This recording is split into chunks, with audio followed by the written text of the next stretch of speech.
Občina in štab civilne zaščite koordinira, usklajuje aktivnosti in ni nekako usposobljen za zdravstveni del.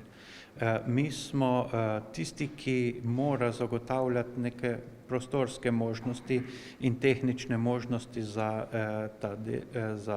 obvladovanje krize.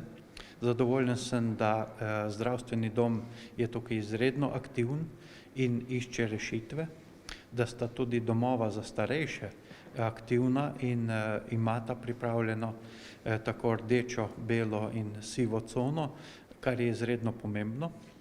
V primeru velikih okužb pa so v slovenskem prostoru zelo različne izkušnje pri obvladovanju teh kriz, zelo velikih pojavov okužb, podobno kot v Loki, v Škofji Loki ali pa še kje drugje.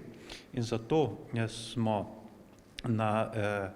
glede na tako veliko število neznank, ki se pri tej epidemiji pojavljajo, pripravili nekako različne razmišljanja, različne scenarije za primere, če bi bilo potrebno bistveno povečati rdeče cone v občini kot take za umik obolelih ali kakorkoli drugače.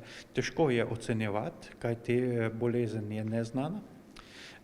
Zdravstveni delavci, zdravniki nimajo točnih nekako ocen in v okviru štaba civilne zaščite imamo nekako pripravljeno oziroma razmišljamo o večjih možnostih, zato ker gradimo na izkušnji iz letošnjega marca in aprila, ko za obvladovanje krize ni bilo pravih informacij.